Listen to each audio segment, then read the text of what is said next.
حضرت ابو امامہ نے ایک حدیث بیان کی اور یہ موقوف روایت آئی، گویا حضرت ابو امامہ سے ان کا قول نقل کر رہے ہیں راوی اور محدثین کہ حضرت ابو امامہ نے کہا کہ جو بندہ مسجد کی طرف جاتا ہے اس کو اجر و ثواب، پچھلی حدیث میں آپ نے سنا حاجی کے برابر ہے، اور ابو امامہ کہتے ہیں اس کا اجر و ثواب جہاد فی سبیل اللہ پر جانے والے کے برابر ہے۔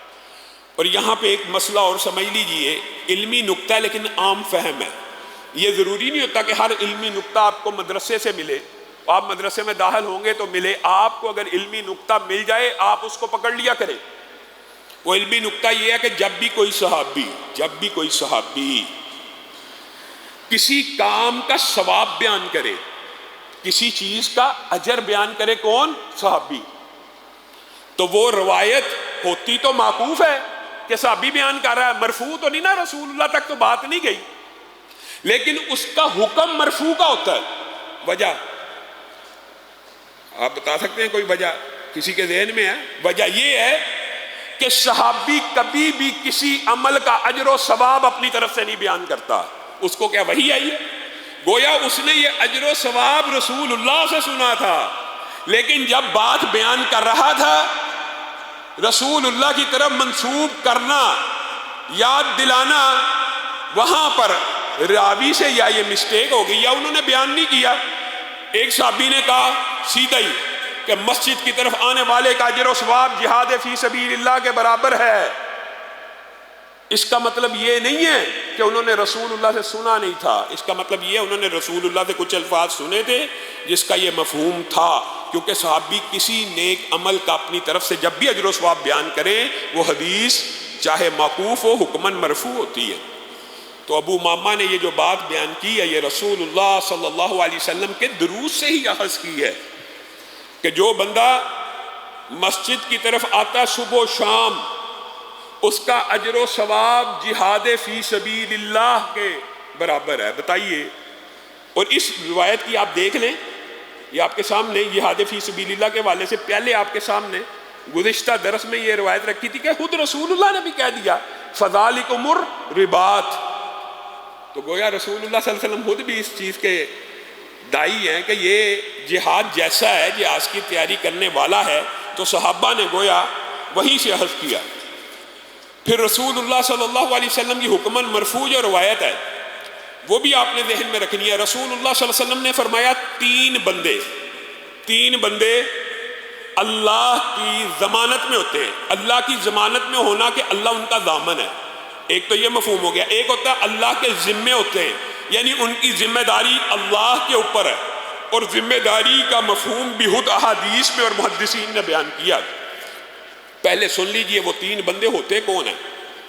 ایک وہ بندہ جو اپنے گھر میں داخل ہو، چاہے گھر میں کوئی بیٹھا ہوا ہے نہیں بیٹھا ہوا، یہ آج کے بعد جیسے آپ کو کہا تھا کہ رمضان ارادوں کا نام ہے نیکیوں کے اور برائیوں سے دور رہنے کا نام ہے، آپ نے آج یہ ارادہ باندھ لینا ہے اپنی زندگی میں۔ یہ اتنا چھوٹا سا عمل ہے، اس کو پختہ کرنا ہے۔ گھر آپ کے بیوی بچے موجود ہیں یا نہیں ہیں، آپ کی عادت پختہ ایسی ہونی چاہیے، آپ نے دروازہ کھولا، ایک تو ہمارے الحمدللہ مسلمان عادت ہوتی ہے بسم اللہ پڑھتے ہیں، لیکن دوسری گھر میں داخل ہوتے وقت عادت کیا ہونی چاہیے؟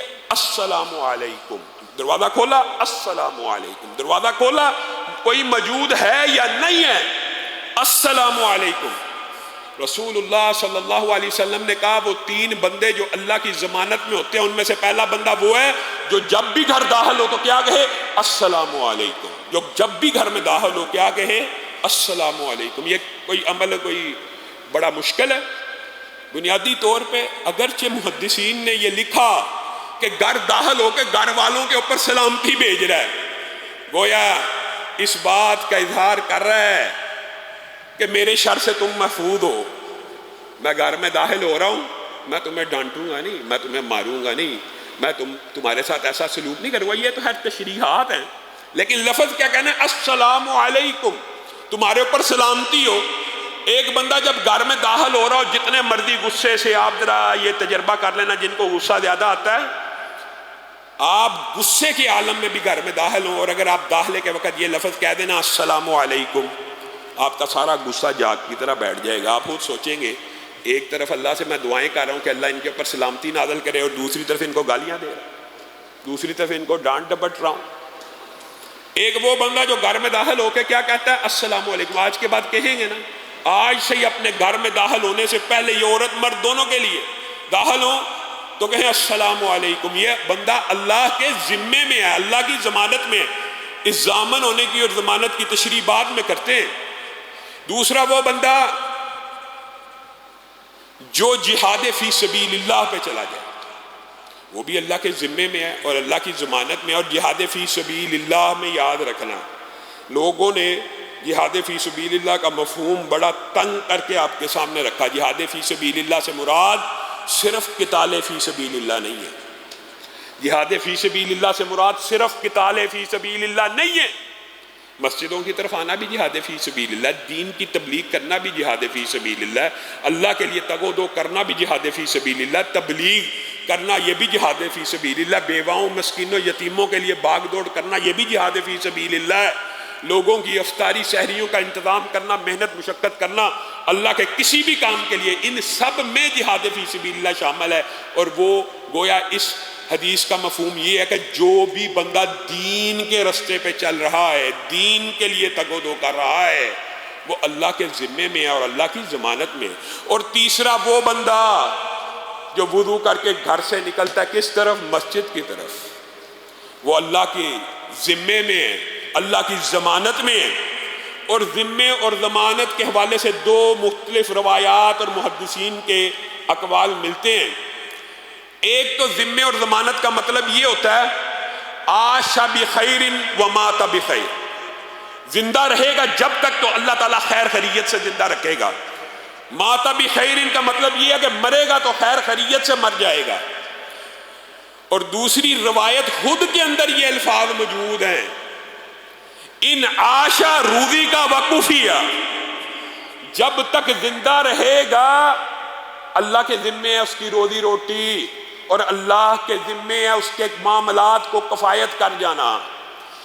اس کا مطلب کیا ہے؟ اس کا مطلب یہ ہے کہ تاجر نے نماز باجماعت کی اذان ہوئی، تاجر نے شٹر ڈاؤن کر دیا، فیکٹری والے نے فیکٹری کا بٹن سوئچ آف کر دیا، مزدور نے ہتھوڑا وہیں پہ پھینک دیا، مستری نے چھاپ لگا رہا ہے، کوئی کام کر رہا ہے، وہیں پہ اپنے اوزاروں کو چھوڑ دیا، اللہ کے ذمے میں آ گیا. کیا مطلب؟